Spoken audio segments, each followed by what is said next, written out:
아멘. 감사합니다.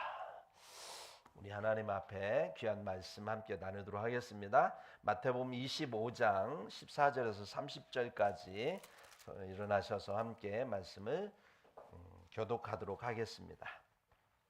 마태복음 25장 14절에서 30절 말씀입니다. 제가 먼저 읽도록 하겠습니다.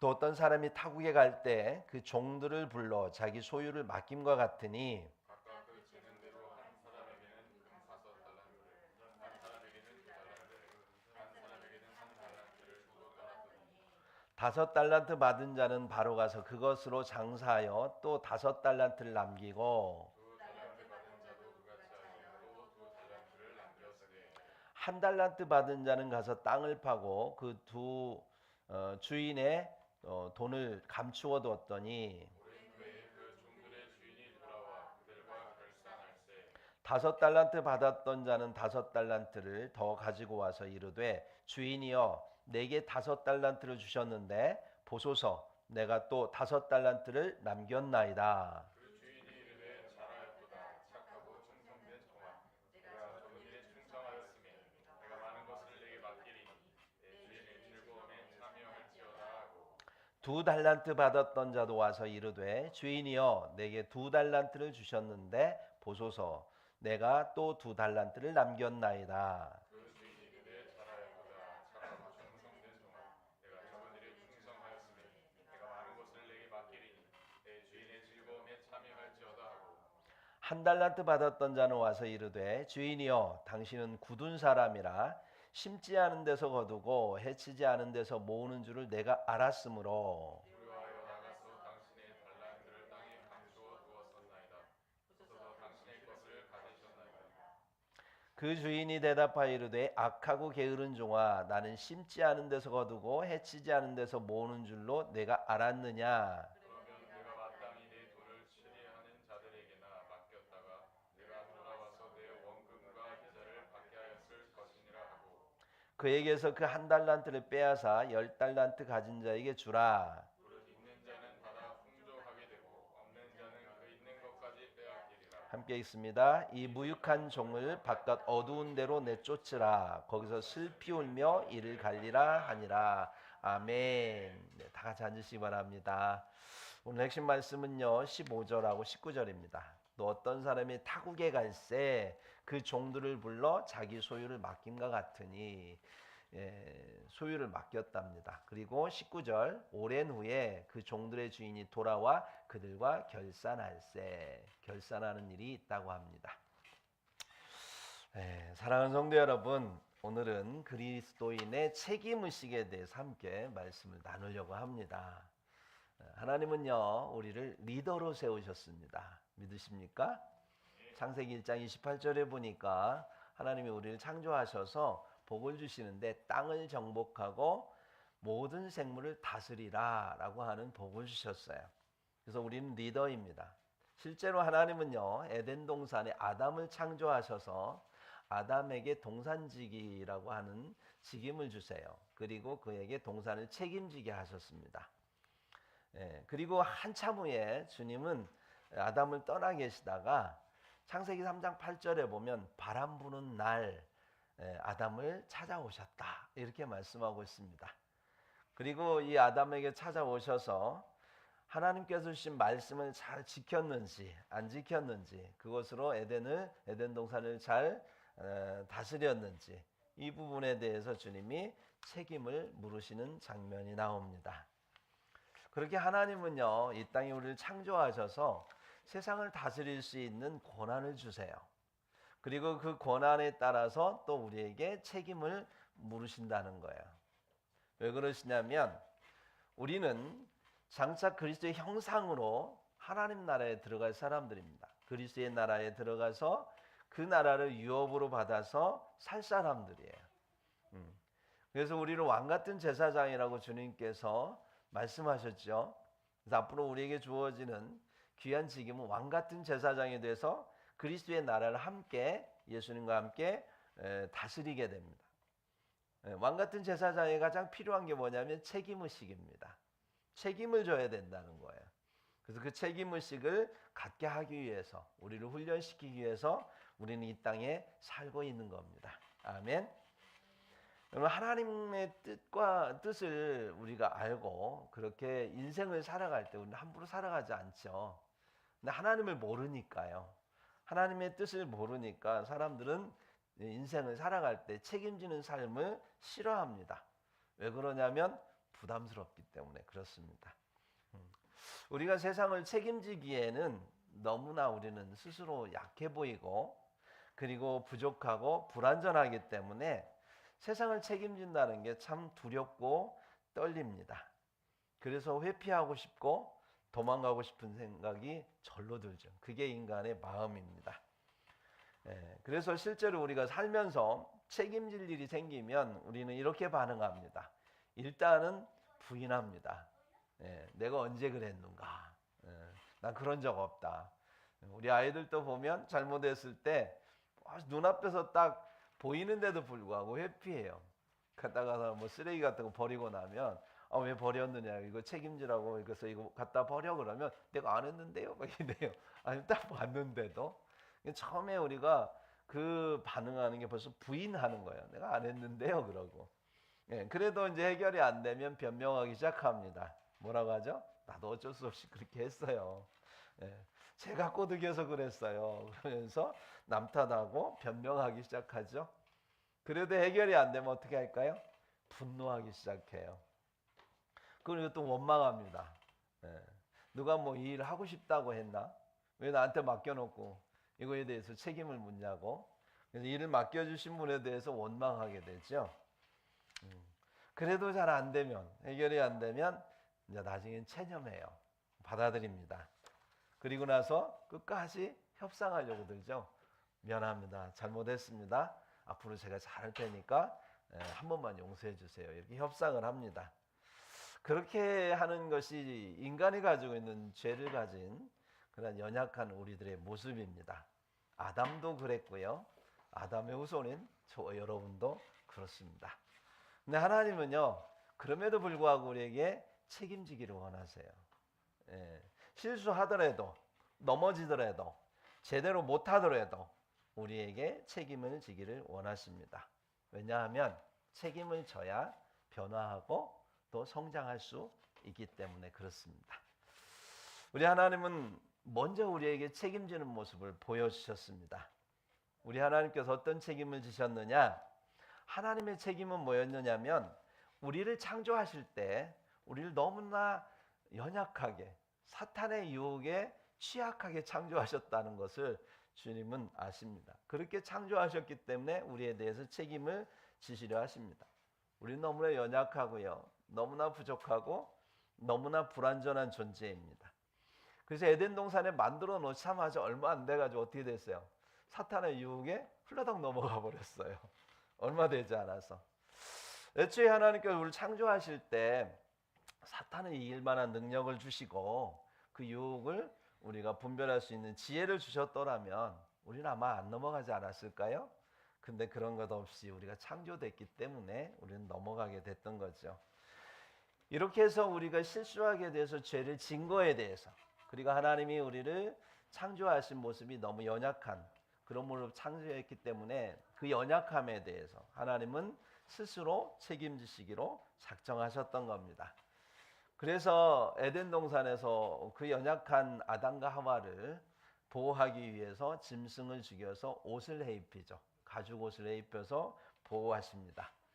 그리고 여인의 후손, 창세기 3장 15절에 보면 여인의 후손을 보내서 나중에 사탄의 머리를 짓밟고 그러한 연약한 죄인들을 구원할 그런 계획을 세우십니다. 그리고 또 그 일을 실행하시고, 그리고 보혜사 성령을 보내셔서 우리의 영적인 취약성을 강화시켜 주시기로 하셨습니다. 그래서 골로새서 2장 13절에 보면 또 범죄와 육체의 무할례를 죽었던 너희를 하나님이 그와 함께 살리시고 우리의 모든 죄를 사하시고, 그래서 하나님이 우리의 죄를 사하실 책임을 지셨다는 거예요. 로마서 8장 26절에도 보면 이와 같이 성령도 우리의 연약함을 도우시나니, 그래서 우리의 연약한 모습을 주님께서는 책임을 지시기로 하셨다라고 하는 겁니다. 사랑하는 성도 여러분, 우리 하나님은 이렇게 책임을 지시는 분이세요. 예. 그래서 그 하나님께서 책임을 지셨기 때문에 우리는 죄에서 자유로워질 수 있었습니다. 우리 하나님께서 책임을 지셨기 때문에 우리는 하나님을 신뢰하고, 우리가 연약하지만, 불완전하지만, 부족하지만, 그러나 용기를 가지고 세상을 책임질 그런 마음을 갖게 되는 겁니다. 우리 주님께서 책임을 지셨기 때문에 우리는 변화하고 성장할 수 있습니다. 만약에 우리 주님께서 책임을 지지 않았다면 우리는 지금 죄 가운데 있을 것이고, 우리는 연약감 가운데에서 사탄의 노리개로 지금도 고통 가운데 살아가고 있을 것입니다. 그래서 우리는 하나님의 은혜, 하나님께서 책임지셔 주심으로 말미암아 우리는 그 은혜를 입었고요. 그 책임지시는 하나님을 닮은 우리 또한 하나님은 우리에게 책임지는 삶을 살기를 바라십니다. 세 가지 면에서 우리에게 책임을 지기를 원하시는데, 첫 번째가 뭐냐면 자신에 대해서 책임을 지기를 원하세요. 마태복음 25장 14절 30절, 오늘 달란트 비유에 대해서 우리가 함께 말씀을 읽었는데, 그 달란트 비유에 보면 주인이 청지기들에게 각각 개인이 가진 재능대로 금 5달란트와 2달란트와 1달란트를 주고 타국으로 떠났다, 이렇게 말씀을 시작합니다. 주인께서 타국으로 떠나셨는데 그냥 떠나고 끝난 게 아니라 나중에 오랜 뒤에 종들에게 돌아오신다라고 또 말씀하세요. 그리고 돌아오셔서 하는 것이 19절에 보니까 결산을 한답니다. 우리를 향하여 말씀하신 거예요. 그래서 우리의 삶에도 반드시 하나님께서 우리에게 주신 재능에 대해서, 삶에 대해서 결산을 할 때가 온다라고 예수님은 우리에게 말씀하시는 겁니다. 이 말씀의 내용에서 우리가 몇 가지 주목해야 될 점이 있습니다. 첫 번째는 뭐냐면 우리는 하나님의 종이다라고 설정해 놨어요. 예수님께서 종, 청지기라는 거예요. 하나님의 것을 맡았다는 거예요. 청지기는 자기 것이 아닙니다. 모든 것이 다 주인의 것입니다. 주인의 뜻대로 관리할 뿐입니다. 그런 면에서 우리에게 주어진 모든 재능, 재물, 모든 것은 다 내 것이 아니다라고 주님은 말씀하시는 거예요. 본래 하나님의 거였고 우리에게 맡겨진 것이다. 그렇기 때문에 내 마음대로 쓰는 것이 아니라 주인의 뜻대로 써야 된다. 그리고 나중에 어떻게 해야 된다고요? 돌려드려야 된다라고 성경은 말씀하고 있는 거예요. 또 여기서 주목할 점이 뭐냐면 돌려드릴 때 그냥 돌려드리는 게 아니고요. 5달란트 받은 사람처럼 2달란트 받은 사람처럼 갑절을 돌려드려야 된다는 거예요. 그래서 이 하나님 앞에서 이 갑절을 돌려드리기 위해서는 얼마나 열심히 우리가 노력해야 되냐고요. 게으름을 피우면 안 되고요. 나태하면 안 되고요. 핑계대면 안 되고 허송세월 보내면 안 된다는 거예요. 받은 거에 대해서 하나님께 돌려드릴 때는 반드시 갑절로 성장하고 발전된 모습으로 나아가야 되는 거예요. 1달란트 받은 사람처럼 우리가 그대로 갖고 하나님 앞에 나오면 그러면 하나님께서 화를 내신다는 거예요. 있는 것까지 빼앗아서 더 있는 사람에게 주고 그를 바깥 어두운 곳에 쫓아낸다라고 오늘 말씀으로 우리에게 경고하고 계십니다. 그럼 5달란트 곱절을 남긴 사람, 2달란트의 곱절을 남긴 사람들에 대해서 하나님은 어떻게 말씀하시느냐? 23절에 보니까 잘하였도다, 착하고 충성된 종아, 이렇게 말씀하세요. 칭찬하십니다. 그리고 뭐라고 하냐면 내가 적은 일에 충성하였음에 내가 많은 것을 내게 맡기리니 내 주인의 즐거움에 참여할지어다, 이렇게 말씀하세요. 그러니까 이 말씀의 의미는 우리가 이제 앞으로 살아갈 삶, 이 땅에서만의 끝이 아니라 예수님이 오시면 그리스도의 나라에 가서 우리는 살 거예요. 천국에 가서 살 겁니다. 그래서 이 땅에서 우리가 열심히 우리가 충성하고 책임지는 삶을 살아갈 때 그러한 것을 통해서 우리에게 더 곱절로 남겨진 하나님이 주신 재능을 발전시키고 하나님 앞에서 우리에게 허락하신 그리스도의 형상을 발전시켜 나갔을 때에 그 적은 것이지만 하나님이 우리에게 맡겨준 그 적은 것이지만 우리 것을 발전시키고 책임지고 하나님 앞에 성실하게 남겼을 때에 우리는 그것을 통해서 하나님 나라에 가서 하나님은 우리에게 많은 것을 맡겨주신다라고 하는 거예요. 예, 이 땅에 살아가면서 우리가 열심히 노력하는 게 그냥 끝나는 게 아닙니다. 그 나라에서 사용하기 위해서 우리는 이 땅에서 왕같은 제사장이 되기 위해서 많은 것을 맡기 위해서 우리 이 땅에서 훈련받는 거다라고 하는 거예요. 여러분 정말 예수 믿는다라고 하는 건 하나도 이 땅을 살아가면서 의미 없는 게 없어요. 하나님이 창조하신 모든 것은 다 의미가 있고 우리가 살아가는 그래서 호흡하는 한 순간마저도 하나님 안에서 살아갈 때는 의미와 가치가 있는 겁니다. 아멘.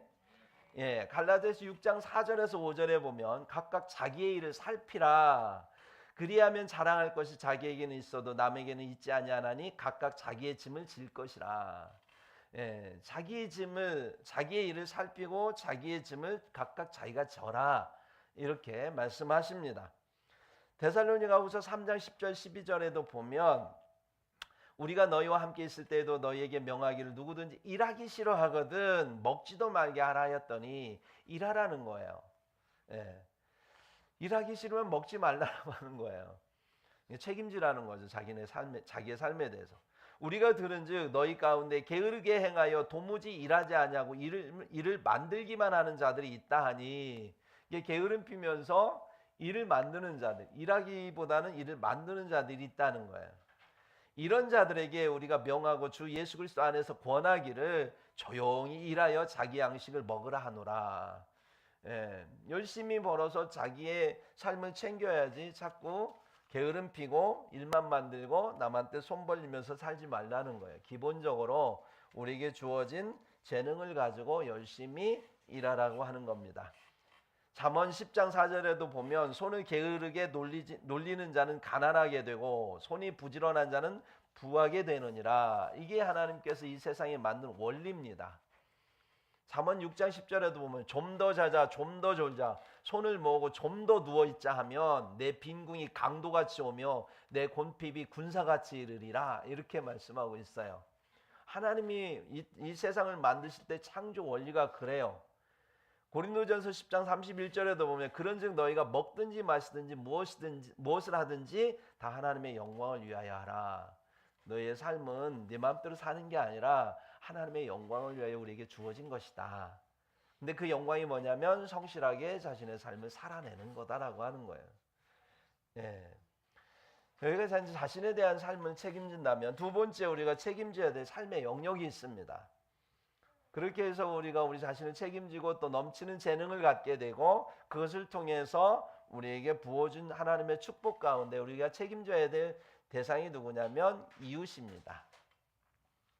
마가복음 12장 31절에 보면 둘째는 이것이니 내 이웃을 내 자신과 같이 사랑하라 하신 것이라 이보다 더 큰 계명이 없느니라.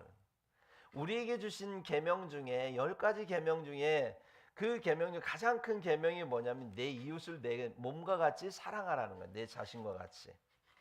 예. 야고보서 2장 8절에 보면 너희가 만일 성경에 기록된 대로 내 이웃 사랑하기를 내 몸과 같이 하라 하신 최고의 법을 지키면 잘하는 것이거니와. 그러니까 이웃 사랑하는 것은요 가장 큰 계명이고요. 하나님을 사랑하는 것 다음으로 가장 큰 계명이고 그것은 최고의 법이다. 이렇게 주님께서 야고보를 통해서 말씀하셨어요. 네. 여러분 갈라디아 6장 2절에도 보면 너희가 서로 짐을 지라. 너희가 짐을 서로 지라. 네. 우리가 서로 이웃을 향해서 우리 옆에 있는 분을 향해서 짐을 져줘야 돼요. 그리하여 그리스도의 법을 성취하라. 그리스도의 법은 뭐다? 그렇게 서로 짐을 져주는 게 법이라는 거예요. 율법은 갈라디아 5장 14절에 보면 온 율법은 내 이웃 사랑하기를 내 자신과 같이 하라 하신 말씀에서 이루어졌나니. 율법은요 결국은 이웃 사랑을 하게 하기 위해서 그 이웃 사랑을 하면 율법이 완성된다는 거예요. 사랑하면 완성되는 거예요. 여러분 이웃 사랑에서 이기주의에서 벗어날 수 있습니다. 그래서 이타주의를 우리는 이웃 사랑에서 배우는 거예요. 나를 내려놓고 이웃을 사랑하는 이타주의를 가져야 그것을 훈련해야 하나님 나라를 우리가 들어갈 수 있고 그 하나님 나라에서 우리는 섬길 수 있는 리더십을 갖는 거예요. 아멘. 네, 이 땅에서 우리가 살아가면서 정말 이웃을 향한 생명 존중, 이웃에 대한 약자 보호, 평화를 사랑하는 그런 마음을 갖는 훈련을 해야만이 우리는 그리스도의 나라에 들어가서 그리스도와 함께 왕 같은 제사장으로 그 나라를 섬길 수 있는 겁니다. 하나님은 이 나라에 관심이 있지만 그러나 하나님의 목적은 하나님 나라, 그리스도의 나라를 넘어서서 천국에 우리를 들이시기 위한 것이 하나님의 목적이에요. 그래서 우리가 이 땅을 살아가면서 자신의 삶에 대해서 책임지는 삶, 넘어서 이웃을 책임지는 삶, 이러한 것을 통해서 하나님은 그 나라의 리더로서 우리를 세우시기 위해 훈련하고 계신다는 사실을 여러분들이 잊으시면 안 됩니다. 여러분 마태복음 19장 16절에서 22절에 보면 부자 청년에 대한 비유가 나오죠. 여러분 잘 아시죠? 잘 아십니까? 네, 우리 아이들 엄마만 신경 써주세요. 다른 분들 자꾸 눈이 왔다 하오나 설교할 때는 움직이는 거 아니야? 알았지? 아멘 해야 하세요. 착한 아이. 하나님의 사람은 예배 같이 해요. 자꾸 움직이는 거 다 거기다 신경 쓰니까 저도 막 신경이 써서 자꾸 말씀이 헷갈려요. 여러분 도와주세요. 어디까지 했죠? 네, 부자 청년의 비유가 나오는데요. 이 부자 청년이 예수님께 나와서 얼마나 자기 자랑을 하는지 몰라요. 다 계명을 지켰대요. 얼마나 계명을 잘 지켰는지 예수님 앞에 나는 살인도 안 했고요, 간음도 안 했고요, 도적질도 안 했고요, 거짓 증거도 안 했고요, 나는 부모도 공경했고요, 심지어 나는 이웃도 사랑했어요 라고 고백하는 거예요. 이쯤 되면 더 무엇을 해야 돼요? 이만큼 했으면 영생을 얻을 수 있지 않겠습니까? 라고 예수님께 묻습니다. 그래도 예수님께서 그의 삶을 아시기 때문에 인정을 해줘요. 그래, 너 그걸 잘했어. 그런데 한 가지 내가 너한테 할 말이 있다. 내가 가서 있는 거 팔아가지고 가난한 자들 나눠주고 그리고 나를 따르라. 이렇게 말씀을 하셔요. 그랬더니 이 부자 청년이 어떻게 합니까? 근심하여가 아니라 이렇게 말씀합니다. 재물을 팔아서 자신의 재물을 가지고 이웃의 삶을 책임지라고 말씀하셨을 때에 그 말씀에 따라서 그는 움직이지 않았습니다. 이웃을 사랑하는 마음이 없었던 거죠. 영생을 얻는 데만 관심이 있었지 그 영생을 얻고 그 삶 가운데 어떻게 살아갈지, 사실은 영생을 하면서 살아가야 될 삶의 모습은 이웃을 책임지는 삶을 살아가야 되는데 그걸 훈련받기를 싫어했던 거죠.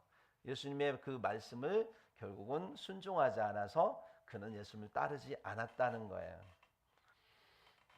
누가복음 16장 19절 31절에도 보면 부자와 나사로 이야기가 나옵니다. 가난한 나사로가 병들고 배고픈 상태로 부잣집의 앞에 누워 있었어요. 얼마나 힘이 없었으면 옆에 지나가는 개가 헌대를 헐었는 핥는데도 그를 쫓아낼 힘도 없었던 사람입니다.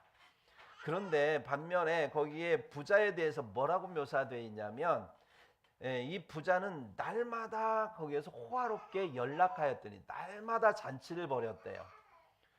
그러면 거기에 잔치 벌이고 나면 남는 음식도 있지 않겠습니까?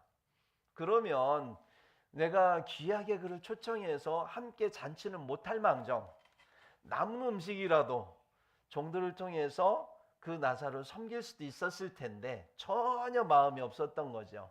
그가 죽든지 말든지 관심이 없었던 거예요. 그 모습을 하나님 다 보고 계셨어요. 그리고 나서 나중에 둘 다 죽었는데 부자는 지옥에 가 있고 음부에 갔고요. 나사로는 아브라함의 품에 안겼다. 성경은 그렇게 말씀하면서 부자에게 말하기를 너는 세상에서 연락하고 좋게 행복하게 살았지만 이 가난한 자 이 나사로는 힘들게 살았기 때문에 여기 와서 위로받는 거다. 이렇게 말씀하세요. 거기서 예수님 뭐라면 네가 나를 믿었냐 안 믿었냐 그걸 따진 게 아니고 정말 가난한 자에 대해서 네가 세상을 살아가면서 함께 나눴느냐, 함께 살아가기를 애썼느냐, 이 부분에 대해서 주님은 보시더라는 거예요. 이웃을 책임지는 삶은 그리스도인에게 있어서 선택이 아닙니다. 이건 필수라고 주님은 우리에게 말씀하십니다.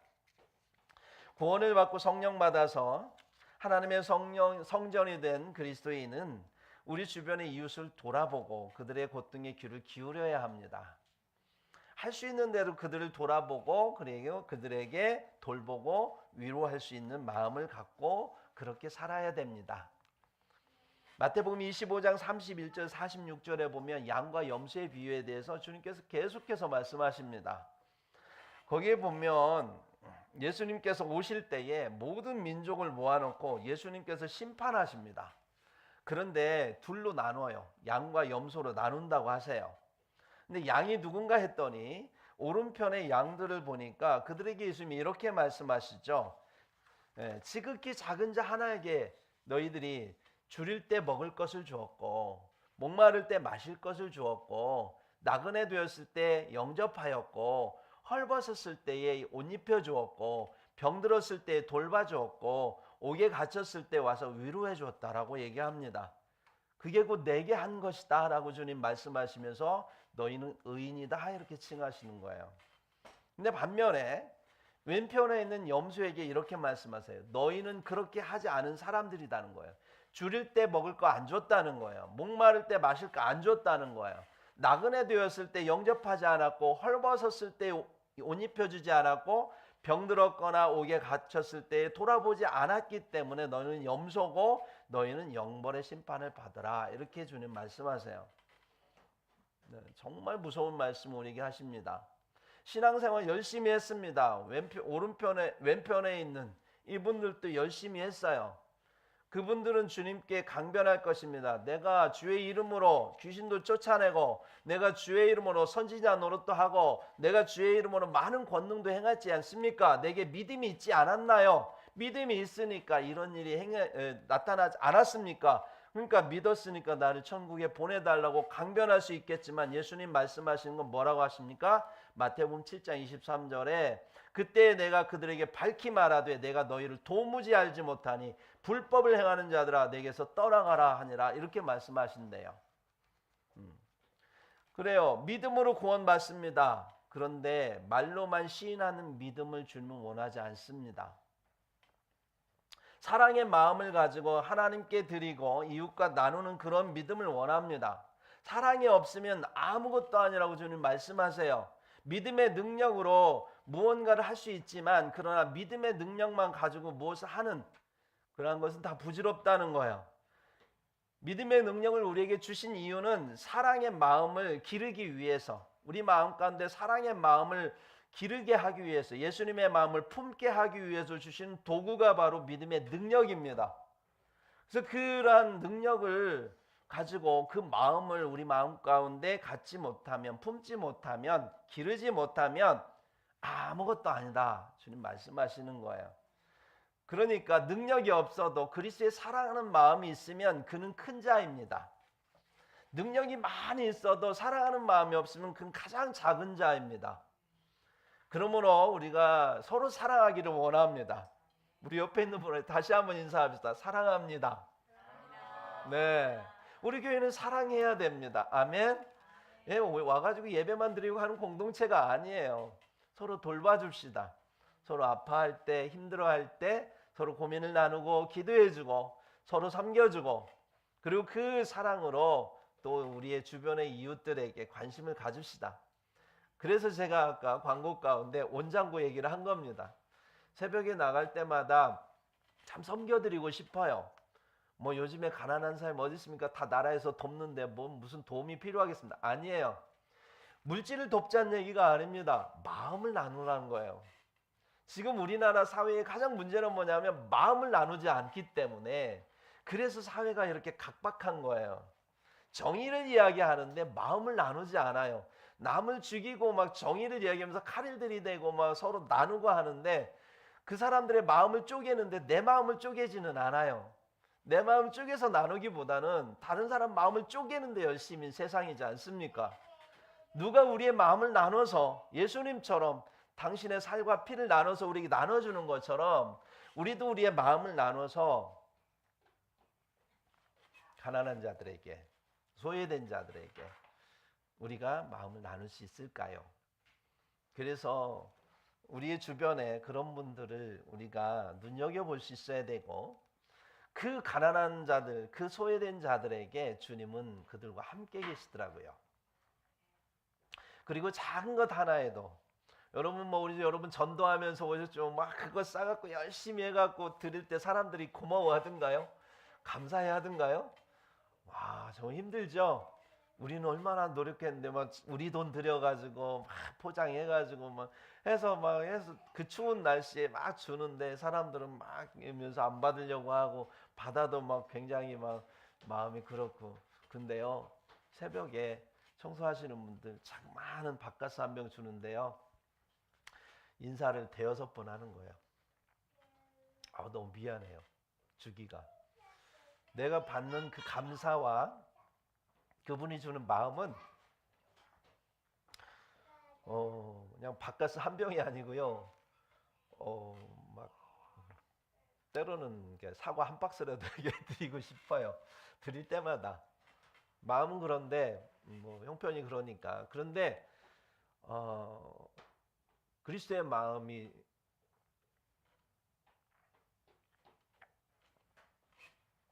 거기에서 느껴지는 거예요.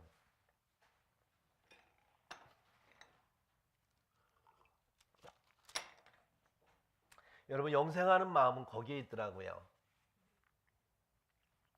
누군가에게 섬길 때 하나님이 주시는 그 감사한, 감사로 돌려받는 마음, 그 사랑의 마음으로 돌려받는 마음, 이게 우리 마음에 쌓이면서 우리는 영생하는 자로서 우리가 성장하는 거예요.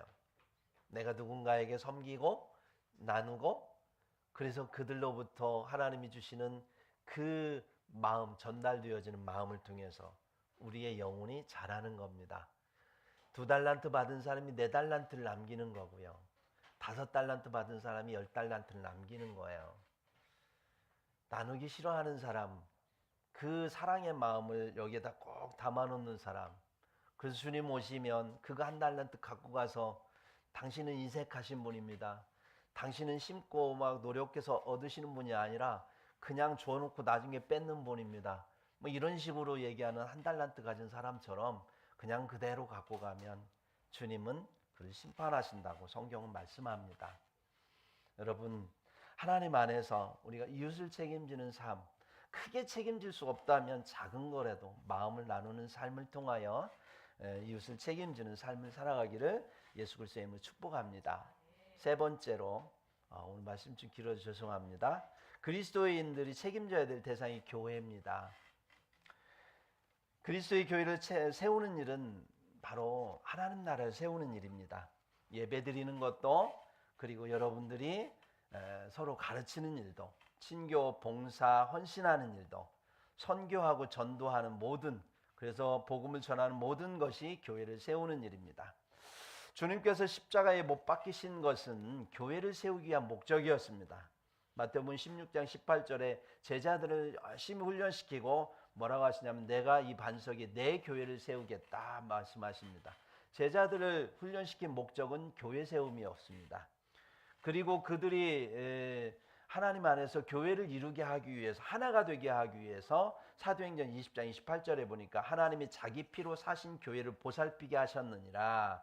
결국은 교회를 세우고 교회를 그들로 하여금 이루게 하기 위해서 예수님 피를 흘리셨다라고 하시는 것입니다. 교회 세움은요, 하나님이 우주를 창조하신 데 있어서 하나님의 궁극적인 목적이었습니다. 왜냐하면 그 교회는 그리스도의 나라가 될 것이고요, 그리스도의 나라는 천국을 이룰 것이기 때문에 그렇습니다. 그래서 여러분, 그리스도의 몸된 교회를 세우는 것, 그것은 곧 나를 세우는 것이고요, 나를 세우는 것은 이웃을 세우는 것입니다. 그래서 그리스도의 교회를 세우다 보면 우리가 삶을 성실히 살지 않을 수가 없습니다. 그리스도의 교회를 세우다 보면 우리가 이웃을 책임지지 않을 수가 없습니다. 사도행전 2장 42절에 47절과 사도행전 4장 32, 35절에 나오는 오순절 성령이 임했을 때의 예루살렘 교회의 모습을 보면 그렇습니다. 믿는 무리가 한 마음 한 뜻이 되어서 모든 물건을 서로 통용하고 자기 재물을 조금이라도 자기 것이라 하는 이가 하나도 없더라. 교회가 되면서 그렇게 합니다. 그러면서 어떻게 하느냐, 나중에 보니 34절에 보니까 그 중에 가난한 자가 없었다. 세상에는 가난한 자가 많아요. 풍요로운 자도 많이 있지만 가난한 자가 많습니다. 근데 가난을 해결하지 못해요. 왜냐하면 이웃을 책임지지 않으니까요. 근데 교회는, 성령을 받은 사람들은, 그래서 교회를 이룬 사람들은 자기 것을 자기 것이라 하지 않으면서 나눠주면서 교회 안에 가난이 사라졌다는 거야. 각 사람의 필요에 따라 나눠줌으로 인하여 교회만 오면 풍요로울 수 있다는 거예요. 그게 바로 하나님께서 설계하신 하나님 나라의 모습을 이 땅에 보여주신 게 교회라는 것입니다. 우리 삶이 되는 교회는 그 교회를 추구하고 있습니다. 그 교회를 추구하지 않으면 주님께서는 아무리 멋있게 교회를 짓는다 해도, 아무리 여기에 사람이 많이 있다 하여도 주님은 그 교회를 교회라 인정하지 않습니다. 주님께서 세우시고자 했던 원형교회, 우리가 부족하지만 작은 모습이라도 그 교회를 세우기 위해서 우리가 노력할 때 주님은 그 교회를 당신의 교회라고 인정하십니다. 교회를 책임지는 삶에 대해서 마태복음 21장 31절 43절에 말씀하십니다. 악한 농부의 비유에 대해서 말씀하시는데요. 다른 한 비유를 들으라. 한 집주인이 포도원을 만들어, 그래서 이 포도원은 교회를 말하고 집주인은 예수님을 말하는 겁니다. 산 울타리로 두고 거기에 즙자는 틀을 만들고 망대를 짓고 농부들에게 새로 주고 타국에 갔더니, 농부들은 누굴까요? 저와 여러분들입니다. 그리고 타국에 갔다가 다시 오신답니다. 열매를 거둘 때가 가까우매, 예수님이 재림할 때가 가까우면 그 열매를 받으려고 자기 종들을 보내겠대요. 농부들에게. 그때 어떤 종들을 보내? 천사들을 보내는 거예요. 평상시 말하면, 평상시에는 그러한 하나님의 종들을 이 교회에 보내시는 겁니다. 그래서 농부들이 종들을 잡아, 하나는 심히 때리고 하나는 죽이고 하나는 돌로 쳤건을, 뭐냐면 교회를 무너뜨리는 일을 했다는 거예요. 하나님의 종들을 죽이고 막 때리고 돌로 치고 하면서 교회를 무너뜨리는 일을 하면, 그러면 나중에, 그래서 그 일들이 뭐냐, 결국은 아들을 죽이는 일이 된다는 거예요. 예수 그리스도를 죽이는 일이 된다는 거예요. 37절에 보니까 후에 자기 아들을 보내니 이에 잡아 포도원 밭에 내쫓아 죽였느니라. 결국은요, 교회를 무너뜨리는 건 그리스도의 몸을 무너뜨리는 거고, 그리스도의 몸을 무너뜨리는 것은 예수님을 죽이는 거다, 이렇게 주님 말씀하시는 거예요.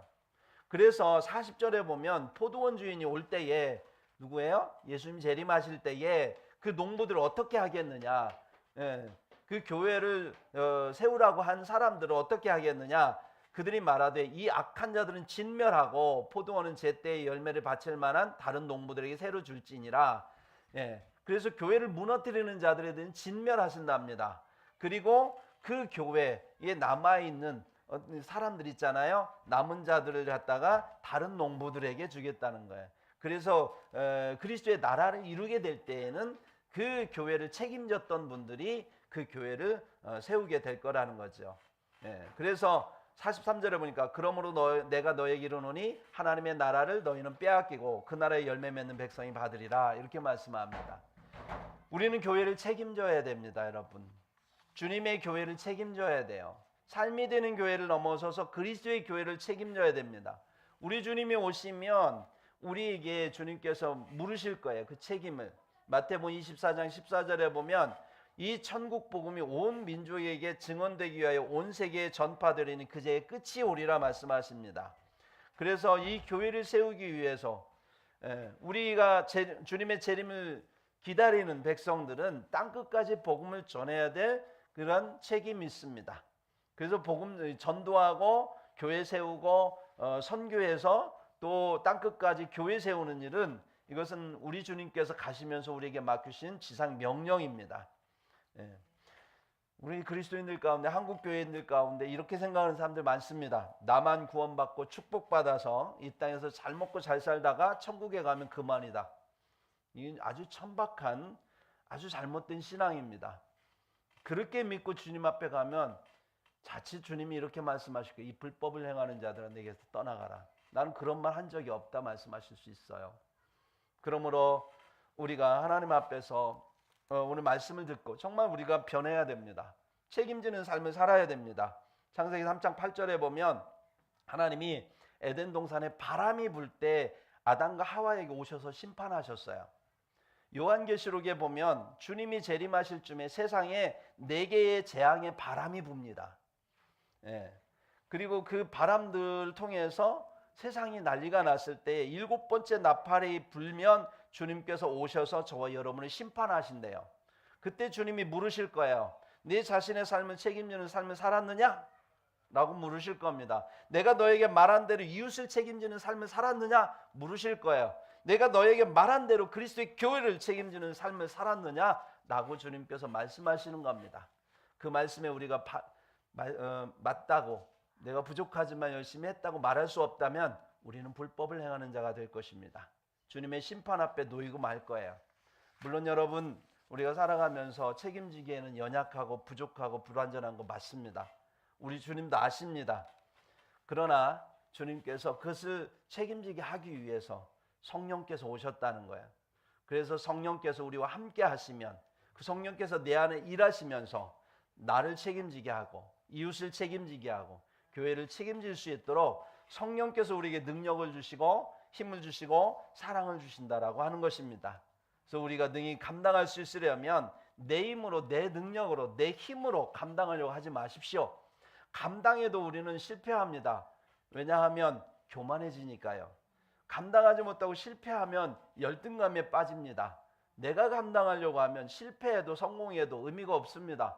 하나님과 함께, 성령과 함께 그 일을 감당할 때 주님이 우리의 강함이 되시고, 주님이 우리의 풍성함이 되시고, 주님이 우리의 완전함이 되셔서 우리와 동행하는 삶을 살아갔을 때 우리 주님 오시면 우리 성령께서, 우리 안에 성령께서 우리를 대변해 주실 겁니다. 우리가 책임진 게 아니라 내가 이 사람과 함께해서 책임을 졌다고 그렇게 대변해 주실 때 우리는 하나님 안에서, 예수님 안에서 상을 받는 믿음의 사람들이 될 줄로 믿습니다. 말씀을 마치겠습니다. 여러분, 그리스도의 나라, 천국을 유업을 받을 사람들이 저와 여러분입니다. 왕같은 제사장으로 하나님께서 오실 때, 예수님께서 이 땅에 오실 때에 그리스도의 나라, 하나님 나라를 우리가 다스리게 될 겁니다. 그 나라를 책임지기 위해서는 지금 여기서 우리가 살고 있는 삶과 이웃의 삶과 교회를 세우는 일에 있어서 책임질 때 우리 주님께서 우리를 훈련시키시고 또 훌륭한 하나님 나라의 왕같은 제사장으로 세우실 줄 믿습니다. 기도하겠습니다.